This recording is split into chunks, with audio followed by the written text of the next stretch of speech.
সাংসারিক কর্তব্যরতা আমাদের আগামী দিনে পশ্চিমবঙ্গের একজন বোন, একজন ডাক্তার, তাকে শারীরিক নির্যাতন এবং তারপর খুন করে ফেলা হলো।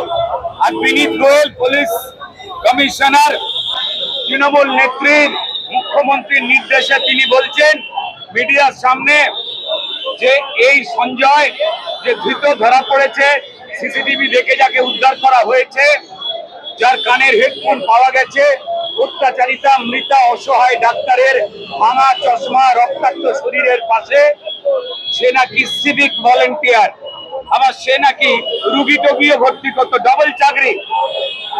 এই তৃণমূল নেতা নির্মল মাঝি আরজি করে, আর ওই শান্তনু সেন, তারা যে সিন্ডিকেট চালায় সেই সিন্ডিকেটে তিনি রুগী ভর্তি করেন দালালি কামিয়ে।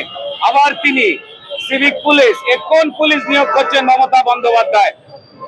চুরি জোচ্চুরি দুর্নীতি করে কেন্দ্র সরকারের পাঠানো টাকা গরিব হিন্দু মুসলমান শিখ খ্রিস্টানের জন্য সেগুলোকে লোপাট করে দিয়েছেন। পুলিশে নিয়োগ হচ্ছে না। পুলিশের বড় বড় কর্তারা ক্রিমিনালকে আড়াল করে তৃণমূলের তোলাবাজির টাকার ভাগ পান।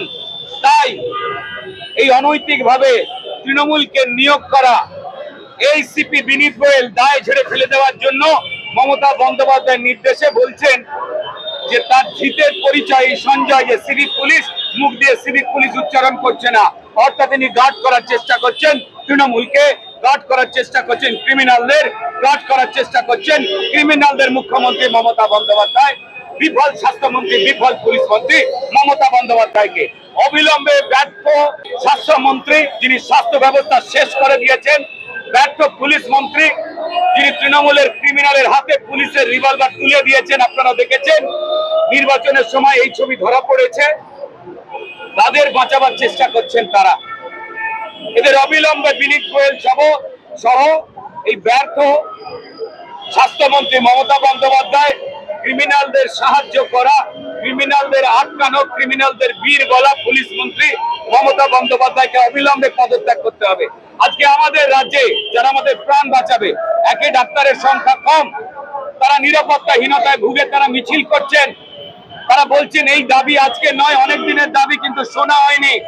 আজকে মমতা বন্দ্যোপাধ্যায় পশ্চিমবঙ্গের পার্শ্ববর্তী বর্ডার পেরোলেই যে দেশ, সেই দেশে অন্যায় অবিচার হয়ে গেলে কিভাবে ছাত্ররা প্রতিবাদ নেবে, সরকার পাল্টে দিতে পারে, সেই ভয় পেয়ে আজকে তিনি বলছেন দোষীর শাস্তি হওয়া উচিত, ফাঁসি হওয়া উচিত, নাহলে তিনি বলতেন না।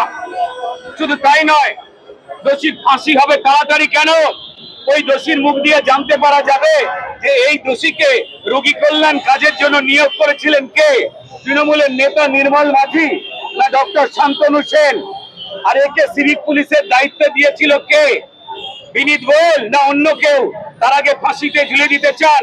আপনাদের নিশ্চয়ই মনে পড়ে যাচ্ছে এই বুদ্ধদেব ভট্টাচার্যের আমলে, সিপিআইএম সরকারের আমলে ঘড়ি ধনঞ্জয় বলে একজনের ফাঁসি দিয়ে দেওয়া হয়েছিল, যাতে সে মুখ খুলে কথা না বলতে পারে।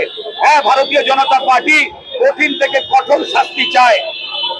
শুধু শাস্তি তার নয়, যারা যারা তৃণমূলের লুম্পেন, তৃণমূলের নেতা এই ধরনের ক্রিমিনালকে সিভিক পুলিশ বানাচ্ছে, আনিস খানদের মারছে, টাকা ঘুষ তোলাবাজি করাচ্ছে, এবং সব থেকে বড় কথা তার সঙ্গে সঙ্গে ডাক্তারকে মেরে ফেলছে, শারীরিক অত্যাচার করে, সব কটার ফাঁসি আমরা চাই আইন মোতাবেক।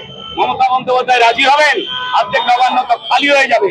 প্রশ্ন রইল, বাংলাদেশ থেকে ভয় পেয়ে যাতে মানুষ না রেগে যায়, তাই বলছেন এই আন্দোলন সঠিক, এই আন্দোলন থামানো উচিত নয়।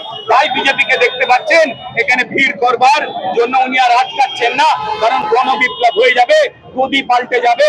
পার্শ্ববর্তী রাষ্ট্রে কি হচ্ছে তা সবাই দেখছেন। মমতা বন্দ্যোপাধ্যায় চালাকি করছেন। যদি তিনি সততার পথে থাকতেন তাহলে কবেই তিনি স্বাস্থ্যমন্ত্রী থেকে পদত্যাগ নিজেই করে দিতেন বিফলতার জন্য। কবেই তিনি হাসপাতালগুলোকে এই অনুব্রত মণ্ডল বা কালীঘাটের কাকু তাদের মতো ক্রিমিনালদের আগলাবার জন্য ব্যবস্থা করতেন না। তৃণমূলে তুলো, গজ, ব্যান্ডেজ, ব্লাড, খাবার দাবার, রুগী ভর্তি করার সিন্ডিকেটে পরিণত করতেন না, তিনি পদত্যাগ করতেন। তিনি ক্রিমিনালদের পাশে দাঁড়িয়েছেন, ক্রিমিনালদের দিয়ে টাকা তোলেন, সবাই জেনে গেছে, তার লজ্জা নেই, তাই তিনি পদত্যাগ করেননি। আর আজকে ভাগ্যিস বাংলাদেশ ঘটলো, জনরোষে কি হতে পারে সেটা দেখে তিনি বলছেন ছাত্ররা আন্দোলন করুক। আরে মুখ্যমন্ত্রী, অপদার্থ স্বাস্থ্যমন্ত্রী মমতা বন্দ্যোপাধ্যায়, এই বাচ্চা বাচ্চা ছেলেগুলো যারা আমাদের দেশের ভবিষ্যৎ, যারা রুগীকে বাঁচায়, তারা বহুদিন ধরে আন্দোলন করেছে। আপনি চেয়েও তাকাননি, তার কারণ বাংলাদেশ ঘটেনি। আজ বাংলাদেশ ঘটে গেছে, তাই আপনি ভয় পাচ্ছেন যে আন্দোলনকে আটকে দিলে কি হতে পারে। তার থেকে বলি, ওই সিপিএম এর স্টাইলে মুখ খুলে দেওয়ার আগে, ধনঞ্জয় সত্যি কথা বলে দেওয়ার আগে, যাতে এই সঞ্জয় ফাঁসি হয়ে যেতে পারে, বাকি তৃণমূলের দুর্নীতি বন্ধ হয়ে যেতে পারে, তাই ফাঁসি চাইছেন। মুখ্যমন্ত্রী, গরু পাচার করতে করতে আপনি সবাইকে গরু ভেবে নিয়েছেন। আপনার দলেরা পশ্চিমবঙ্গের মানুষকে গরু ভাবে, কিন্তু বাড়িতে আয়না আছে, সব নেতাদের নিয়ে দাঁড়ান, দেখুন গরু কারা। মুখ্যমন্ত্রী ব্যর্থ স্বাস্থ্যমন্ত্রী, চোরেদের পুলিশ মন্ত্রীকে জিজ্ঞেস করুন, তিনি উত্তর দেবেন। হাসপাতালের নিরাপত্তা ঢিলে করে দেওয়া হয় যাতে টাকা লুট, চুরি, জোচ্চুরি, দুর্নীতি, ক্রিমিনালদের উনি বাচ্চাদের বেডে কালীঘাটের কাকুর মতো শুইয়ে দিতে পারেন। অনুব্রতর কোথায় দোষ? মাথায় নাকি অন্ডকোষ, ডাক্তাররা খুঁজে খুঁজে পাগল হয়ে গেছিল। কার ইশারায়? এই মুখ্যমন্ত্রী মমতা বন্দ্যোপাধ্যায়, যিনি ক্রিমিনালদের রক্ষা করেন।